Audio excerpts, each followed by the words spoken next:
आज अनुष्का की शादी है। अनुष्का के पिता की मृत्यु बचपन में ही हो गई थी और उसकी सौतेली माँ ने ही उसे पाल पोस कर बड़ा किया था।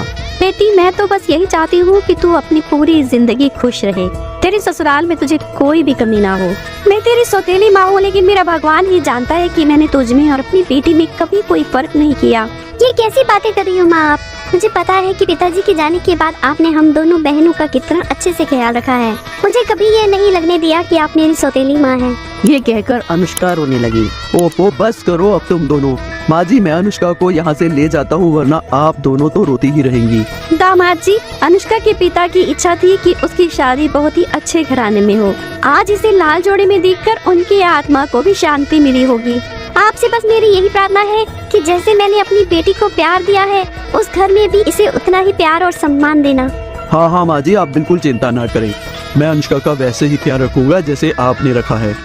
रोहित खुशी खुशी अनुष्का को अपने साथ अपने घर ले जाता है, जिसके बाद उसके घर में उसकी माँ और बहन अनुष्का का स्वागत करती हैं।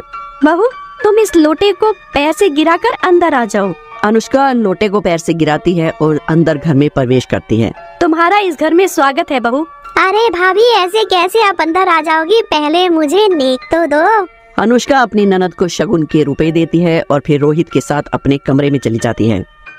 अनुष्का का रंग बेशक काला था, लेकिन वो सर्वगुण संपन्न थी।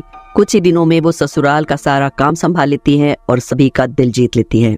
इसी तरह हंसी खुशी के दिन बीत रहे थे कि एक दिन दरवाजे पर दस्तक होती है। अनुष्का जैसे ही दरवाजा खोलती है तो सामने उसकी छोटी बहन तमन्ना खड़ी थी। दीदी, कैसी हैं आप? देखो, मैं आपसे मिलने आ गई। अरे तनु, तू यहाँ? तू कब आई विदेश से? तभी रोहित की माँ और बहन भी बाहर आ जाते हैं। रोहित तो बस तमन्ना को देखता ही रह जाता है, क्योंकि वो देखने में काफी खूबसूरत थी। उसका रंग गोरा था, लंबी हाइट थी और उसने काफी हॉट आउटफिट भी पहना था। ओहो, साली जी तो गजब ढा रही है। ये बहू की बहन कितनी खूबसूरत है। पहले अगर इसे मैंने देख लिया होता तो इसे ही अपने बेटे के लिए ब्याह कर लाती। भाभी की बहन कितनी अच्छी लग रही है, और इस ड्रेस में तो परी लग रही है, बिल्कुल परी। रोहित जी, मेरी बहन से मिले आप। ये तमन्ना है। अरे ये बहन नहीं, ये तो आग का गोला है, गोला। तमन्ना को देखने के बाद सभी घर के सदस्य अपने मन में यही सोच रहे थे कि काश हमने इसे पहले देख लिया होता तो आज इस घर की बहू ये होती। अरे रोहित जी, क्या सोचने लगे आप?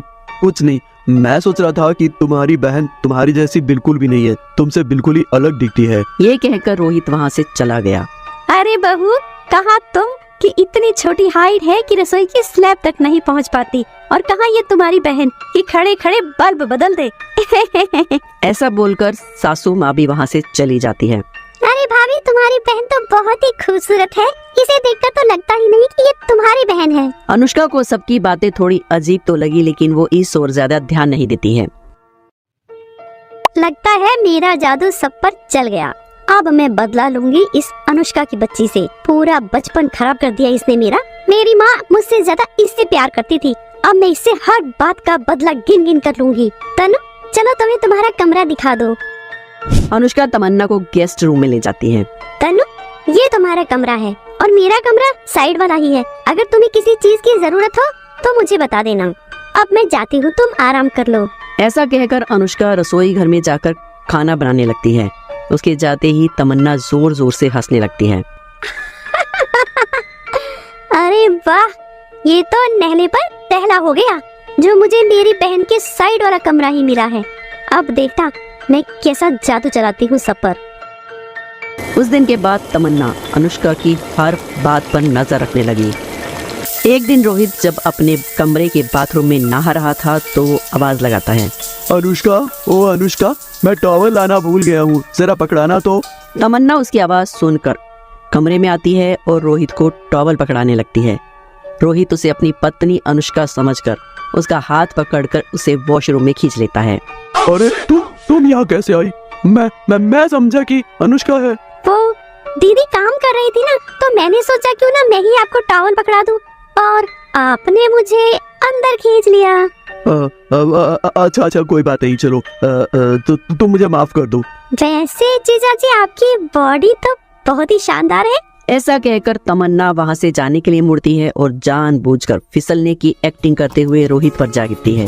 रोहित फौरन उसे अपनी बाहों में संभाल लेता है और दोनों की आंखें एक दूसरे से मिलती हैं। इसके बाद धीरे धीरे वो दोनों करीब आने लगे और उन दोनों को प्यार हो गया। एक दिन रात के समय मैं पूछती हूँ कि आखिर हम लोग कब तक ऐसे ही छुप छुप कर मिलते रहेंगे? ओफो तन्नू, तुम समझती क्यों नहीं हो? देखो, मैं कह देती हूँ कि मुझे यूँ छुप छुप कर छत पर मिलना बिल्कुल भी पसंद नहीं है। तुम सबके सामने बस मुझसे शादी कर लो, नहीं तो मैं हमेशा हमेशा के लिए वापस विदेश चली जाऊंगी। अगले दिन रोहित तमन्ना से मंदिर में शादी कर लेता है। शादी करके जब दोनों घर आते हैं, अरे बेटा, ये क्या किया तूने? अपनी पति के होते हुए उसकी बहन से शादी कर ली। माँ, मैं तमन्ना से प्यार करता हूँ और अब मैं इसी के साथ रहना चाहता हूँ। मेरे प्यार में ऐसी कौन सी कमी रह गई थी जो आपने मेरी बहन से शादी कर ली? देखो अनुष्का, तुम्हारे प्यार में कोई कमी नहीं थी, बस तुम देखने में इतनी सुंदर नहीं हो जितनी कि तुम्हारी बहन है। और मेरी हमेशा से इच्छा थी कि मेरी पत्नी मॉडर्न हो, और फिर वैसे भी तुम इतनी काली हो कि मेरे साथ जमती नहीं हो। मेरे साथ तो तुम्हारी बहन की जोड़ी ही जमती है। अनुष्का अपनी छोटी बहन के बाल पकड़ लेती है। कलमुही करम चली, तुझे शर्म नहीं आई अपनी ही बहन का घर उजाड़ते हुए? छोड़ो अनुष्का, इसे छोड़ो। खबरदार, जो तुमने दोबारा इसे हाथ लगाया, अब ये मेरी पत्नी है, और अगर तुम्हें ये पसंद नहीं है तो निकल जाओ मेरे घर से। नहीं नहीं रोहित जी, इसे घर से मत निकालिए। ऐसा कहकर तमन्ना सबकी नजरों में महान बन जाती है और अनुष्का रोते हुए अपने कमरे में चली जाती है। कुछ देर बाद रोहित अनुष्का के पास उसके कमरे में आता है और बोलता है, देखो अनुष्का, अब तमन्ना और मैं इस कमरे में रहेंगे, तुम जाकर मेरी बहन के कमरे में रहो। हे भगवान, मैंने आखिर किसी का क्या बिगाड़ा है जो तुम मेरे साथ ऐसा कर रहा है? मेरी ही छोटी बहन को मेरी सौतन बना दिया और अब मुझे अपने कमरे से भी निकाला जा रहा है। अनुष्का की सौतेली बहन ही अब उसकी सौतन बन चुकी थी। ये देखकर अनुष्का अंदर ही अंदर घुटने लगी थी। दूसरी तरफ तमन्ना अपने रंग ढंग दिखाने लगती है। उसके विदेशी शौक, लेट नाइट पार्टी करना, रात भर घर से बाहर रहना और बेफजूल का खर्चा करना, ये सब देखकर रोहित की माँ कहती है, रोहित बेटा, प्यार में इतना भी अंधा मत बन कि आंखों पर पट्टी ही बांध दी है तूने तो। तेरी वो पत्नी तमन्ना बेफजूल का खर्चा करती है और अगर कुछ कहो तो आंखें दिखाती है। माँ, मैं तमन्ना के लिए एक भी शब्द नहीं सुनना चाहता। रोहित की इस बात का तमन्ना और भी ज्यादा फायदा उठाने लगती है और वो अपनी सौतेली बहन पर और सास पर हुक्म चलाने लगती है। एक दिन रोहित अपनी बाइक से अपने ऑफिस से वापस आ रहा था तो उसका एक्सीडेंट हो जाता है और उसकी दोनों टांगे खराब हो जाती हैं। देखिए बहन जी, आपके पति की दोनों टांगे खराब हो चुकी हैं। अगर इनका सही समय पर इलाज नहीं हुआ तो जो उम्मीद है वो भी चली जाएगी। नहीं नहीं डॉक्टर साहब, ऐसा मत कहिए, आप बस इनका इलाज कीजिए, जो भी खर्चा होगा मैं सब करूंगी। अनुष्का दिन रात रोहित की सेवा में लगी रहती थी। सुनिए जी, मैं डॉक्टर साहब से आपकी दवाई के बारे में पूछकर अभी आती हूँ। अनुष्का जैसे ही कमरे से बाहर जाती है तभी तमन्ना कमरे में आती है। रोहित, तुम्हारा ये चोट लगने का ड्रामा बहुत हो गया। अब बस मुझे पैसे दे दो, मुझे पार्टी में जाना है, मेरी फ्रेंड्स वहाँ मेरा इंतजार कर रही हैं। क्या तुम्हें ये सब ड्रामा लग रहा है? तुम्हें क्या लगता है मैं यहाँ जानबूझकर चोट खाकर पड़ा हूँ? तुम्हें तो बस पैसे पैसे ही चाहिए। लो, ले जाओ सारे पैसे, ले जाओ, और आज के बाद मुझे अपनी शक्ल भी मत दिखाना। रोहित पैसे तमन्ना के मुंह पर फेंक कर मारता है। तभी वहाँ अनुष्का आ जाती है। अनु, मुझे माफ कर दो, मैं तुम्हें समझ नहीं पाया और बस खूबसूरती के चक्कर में तुम्हारी बहन से शादी कर ली।